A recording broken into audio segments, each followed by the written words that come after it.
From the distance, it doesn't seem real. A strange tower, 40 stories high, bathed in light.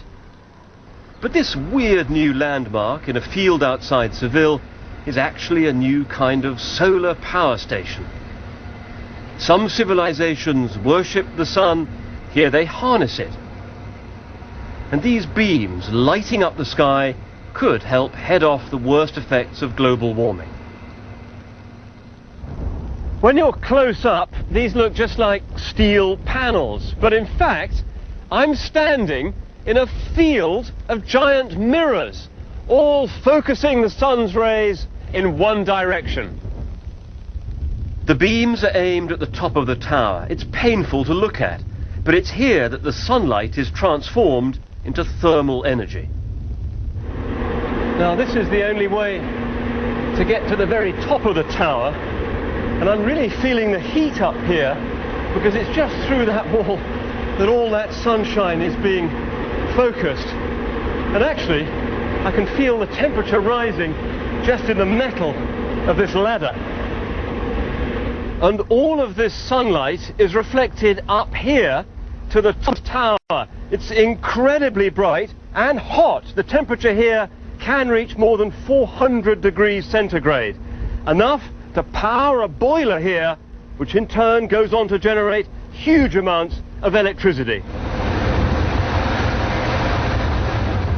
The steam created drives turbines, just like in a normal power station, and the heat can be stored in these tanks, so even at night the system can generate power. Each mirror, and there are 600 of them, is adjusted to generate the right amount of heat. In the control room they keep watch over a power station that amazingly gives off no greenhouse gases. We have zero emissions in this electricity production. We are producing 11 megawatts at this moment, and no emissions at the atmosphere, no greenhouse gases. The biggest challenge, keeping the mirrors clean. But what about the costs? Well, power from here is 3 times more expensive than from a conventional power station. But this is the first of its kind. It has some additional initial risk cost, some additional R&D. I am sure that in the course of the next 5 years we will see similar cost reductions in this technology as we have experienced with wind and other technologies. And there are plans for a huge expansion. Already fields are being prepared for thousands more mirrors.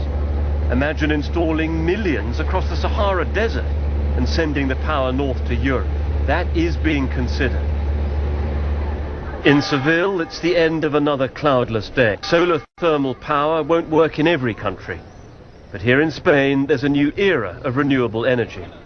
1,000 years ago, these streets were the first to have lighting. Soon, this may be the first city to be powered entirely by the sun, a sign of a real push to respond to the threat of the climate changing. David Shukman, BBC News in Seville.